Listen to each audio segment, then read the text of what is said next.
Durante a audiência pública sobre censura na Comissão de Comunicação da Câmara dos Deputados, a campeã de vôlei e comentarista política Ana Paula Henkel fez um forte desabafo ao responder a perguntas após sua apresentação.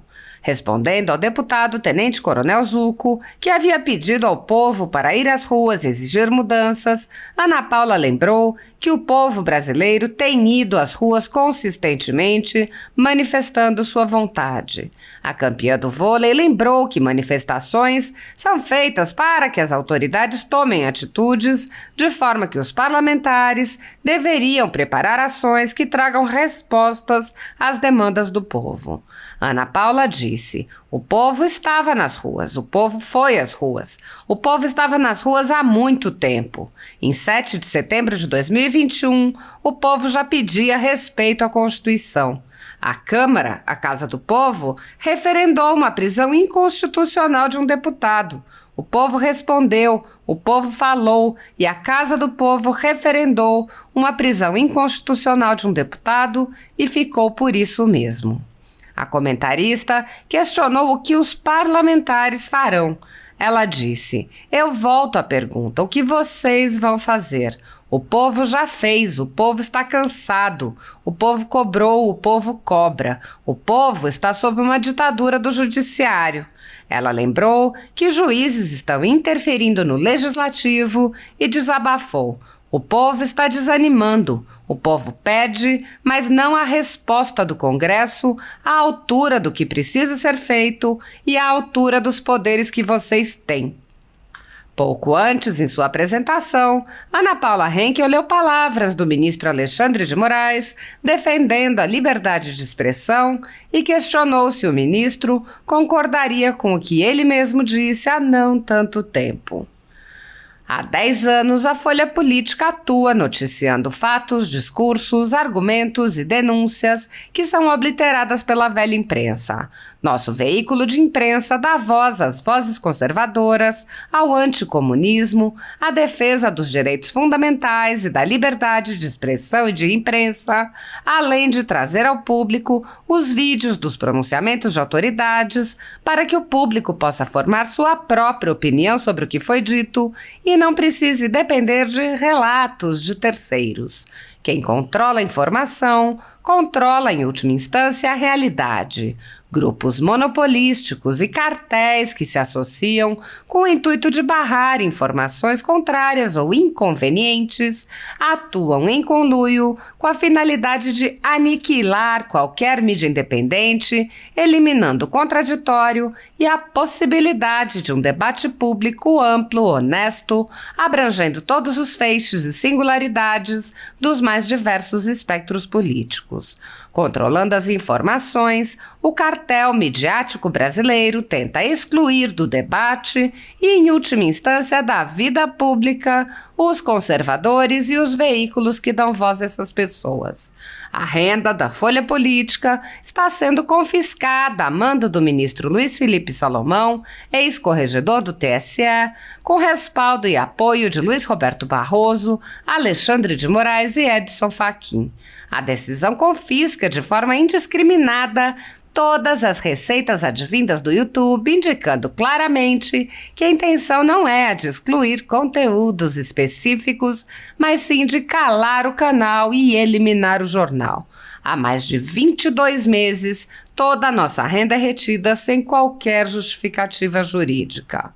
Se você apoia o trabalho da Folha Política e pode ajudar a evitar que o jornal seja fechado, doe qualquer valor à empresa Raposo Fernandes por meio do Pix, cujo QR Code está visível na tela, ou por meio do código ajude@folhapolitica.org.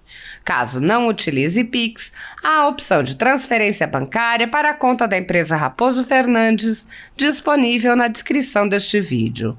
Há 10 anos, a Folha Política vem mostrando a realidade da política brasileira e quebrando barreiras do monopólio da informação. Com a sua ajuda, poderá se manter firme e continuar a exercer o seu trabalho. Pix ajude@folhapolitica.org. Assista. Obrigada pela pergunta, deputado. Bom, O povo estava nas ruas, o povo foi às ruas, o povo estava nas ruas há muito tempo. Em 2021, 7 de setembro de 2021, o povo já pedia respeito à nossa Constituição. O povo deu o seu recado.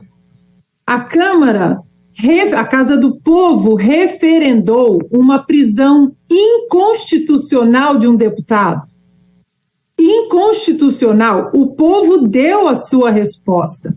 O povo cobrou, o povo lotou as redes sociais, o povo lotou os e-mails dos deputados, dos senadores.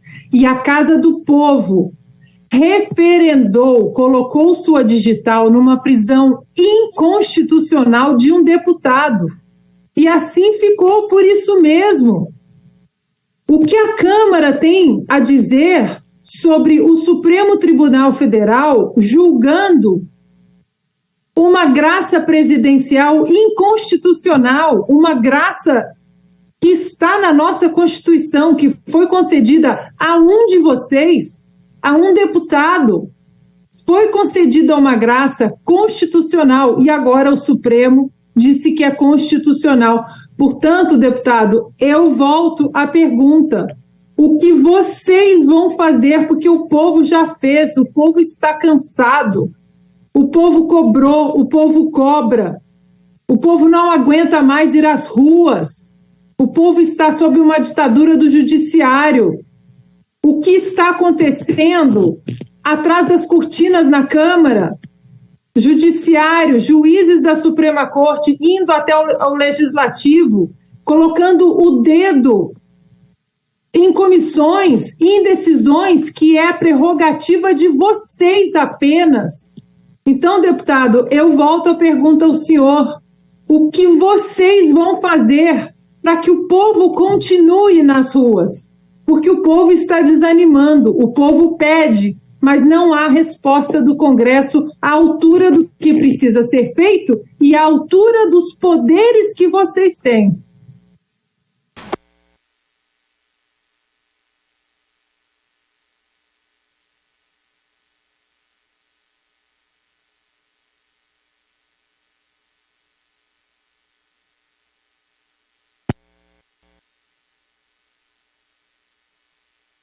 Olá, boa tarde a todos. Boa tarde, presidente, deputados. Vocês me escutam bem? Estou com uns probleminhas de conexão aqui. Oi, Ana, escutamos perfeitamente. Fique à vontade. Ótimo, obrigada. Obrigada, deputado Gaia, pelo convite. Eu acho que é um tópico importantíssimo não apenas para o Brasil hoje, mas também, né, para o mundo. O mundo hoje discute regulação das redes sociais, mas de uma maneira muito preocupante. Já existem regras, existem leis, né, contra a calúnia, injúria, difamação, tudo isso. Então, nós precisamos ter muito cuidado com esse caminho tirânico que nós estamos levando no Brasil, onde o debate está sendo censurado, né, está sendo proibido debater, publicar, discutir ideias, e ideias elas precisam ser discutidas e debatidas, por mais absurdas que elas sejam, elas continuam sendo ideias, e se as ideias absurdas não são debatidas também, né, pensamentos não são conversados perante o público, você não tem como descartar ideias absurdas. Então, eu agradeço imensamente a oportunidade de estar presente num dia importante como hoje, porque o Brasil vem tomando um rumo muito perigoso que nós só vemos em ditaduras como Nicarágua, Venezuela, Cuba, China, né, ditaduras pela África, onde apenas um lado fala, um partido comenta. E, no caso, no Brasil, infelizmente, essa linha que foi empregada, que apenas regimes totalitários adotam, está sendo empregada por membros da mais alta corte no Brasil. E aí isso é muito preocupante, porque quando você coloca a desinformação ou fake news, como queiram, como a desculpa para censurar dissidentes políticos, opositores políticos. Isso é muito grave, porque nesse mar do que pode ser desinformação, pode existir o caminho da perseguição, que é o que está acontecendo no Brasil. O que é desinformação? O que é fake news? Quem decide o que é desinformação? Quem decide o que é fake news? Nós vivemos aqui nos Estados Unidos, eu já moro aqui há mais de 15 anos, e na última eleição presidencial, sob o manto da desinformação, foi proibido, por exemplo, comentar sobre o computador do filho, o escandaloso computador e o material encontrado do filho do então candidato Joe Biden, Hunter Biden. Disseram que era desinformação perpetrada pela Rússia, que isso era coisa dos republicanos, que era fake news. E vejam vocês, hoje, quase 3 anos depois, Hunter Biden está indiciado pelo Departamento de Justiça americano, está sendo investigado pelo FBI exatamente por causa do computador. Foi proibido, falar sobre ele. Na pandemia, não pudemos falar sobre vacinas, lockdowns, sobre tratamentos, e hoje, fora da pandemia, já temos algumas certezas sobre vacinas, lockdowns. Médicos foram censurados, cientistas foram censurados, um lado apenas falou. Então é muito perigoso quando, sob o manto da desinformação, tudo vale, O mais grave no Brasil, que eu passei recentemente como jornalista, eu acho que foi, o Rodrigo Constantino acabou de falar, e é muito grave a situação que ele se encontra, Paulo Figueiredo, Guilherme Fiuza, são jornalistas que estão censurados, que estão calados, mas durante a eleição presidencial de 2020, nós fomos censurados não apenas de expressar nossas opiniões, mas também de falar o que já aconteceu, fatos, relações detalhadamente documentadas, como a relação do hoje presidente Lula com o ditador da Nicarágua, Daniel Ortega. Não fomos censurados, não podemos explorar, não podemos sequer usar o termo descondenado para Lula, um termo que até no meio jurídico no Brasil ele é controverso. Ele foi descondenado, a pena foi anulada, o que aconteceu, e nós fomos censurados, fomos amordaçados. Um documentário da produtora Brasil Paralelo foi censurado antes de ir ao ar, antes do povo sequer, da nação brasileira sequer, expressar alguma opinião sobre o documentário. A fala da ministra Carmen Lúcia naquela sessão do TSE, sobre censura, deu um ânimo nos primeiros 2 minutos, ela dizendo que censura era muito perigoso, que havia talvez um dedo de censura em algumas ações do TSE. Daí veio a vírgula mas vamos censurar até segunda-feira, e essa segunda-feira não acaba mais. Portanto, é muito perigoso o que nós estamos vivendo no Brasil. Aqui existe um livro nos Estados Unidos, no Brasil, se eu não me engano, existe em português também, mas ele é originalmente em francês, que se chama Sociedade de Confiança, do francês Alan Petitfit. E ele mostra nesse livro que uma sociedade madura, uma sociedade que se mantém num nível de civilização maduro, existe uma autorregulação também. Não adianta você impor leis, você impor mordaça, você impor censura, se você não deixa que as pessoas decidam o que é errado. E a censura no Brasil hoje, que está em campo, não é uma censura apenas do que pode ou não pode ser dito. É uma censura também de revisionismo histórico. E é assim que tiranos conduzem esse caminho contra a liberdade. Porque daqui a pouco seremos obrigados a dizer que a Dilma sofreu um golpe, que não houve um processo de impeachment legítimo, com ampla defesa, o processo passou pela Câmara, foi votado, né? É muito perigoso isso que nós estamos vivendo, e eu vejo, por exemplo, como Constantino disse, que nós defenderíamos a liberdade de expressão de quem discorda da gente. E eu acho muito pertinente trazer um nome de um jornalista norte-americano, Glenn Greenwald, aqui nessa sessão, porque eu não poderia estar mais longe das posições políticas e ideológicas do Glenn Greenwald.